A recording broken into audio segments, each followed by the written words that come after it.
Let's move on here to another player, and it's been by and large a fairly quiet Cardinal spring training, at least from my perspective. You're right there, Jenifer, so you may have a differing opinion, but some fireworks did break out here recently with Kolten Wong. I guess he wasn't too happy about some talk that he might have to platoon at second base. He's had a rough spring at the plate anyway, and he thought that when he signed the contract extension over the offseason that he was locked in. And he even talked about here this past week, possibly that he might want to get traded instead of being a part of a platoon. He's backtracked off those comments a little bit, but what's been the reaction to those comments? Yeah, Kolten is a guy who wears his heart on his sleeve. And as somebody in the media, we appreciate that he's very authentic and he speaks his mind. In this instance, I think it would have benefited him to perhaps speak his mind to somebody besides a journalist.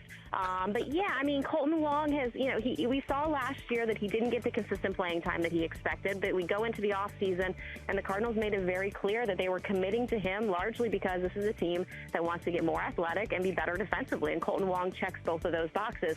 Fast forward to spring training, though, and he's had a very poor camp at the plate. And so, Manager Mike Matheny a few days ago was honest in saying that, hey, if Kolten doesn't produce at the plate, at least to some extent, this is a team that has to consider potentially some sort of platoon, especially when you have infielders like Jed Jerko and Greg Garcia who have had terrific camps. So that word platoon, I think, really stung Kolten.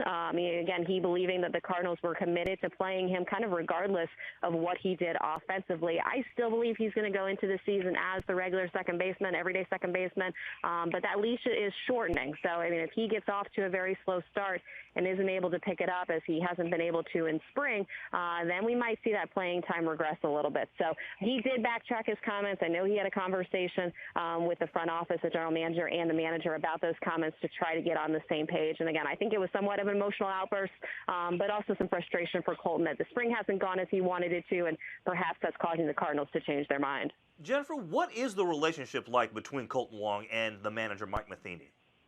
Yeah, it's always been very tense, Michael. Mike has never really committed to sticking with Kolten Wong through the ups and the downs. And also in the manager's defense, Kolten Wong has been in the major league since 2013, and he's yet to put together a consistent 6 months. He's really not even put together a consistent 3 months in a row. So, what Kolten saw last year was the little opportunity to get going because he felt like he was always ending up on the bench if he had a bad game or two.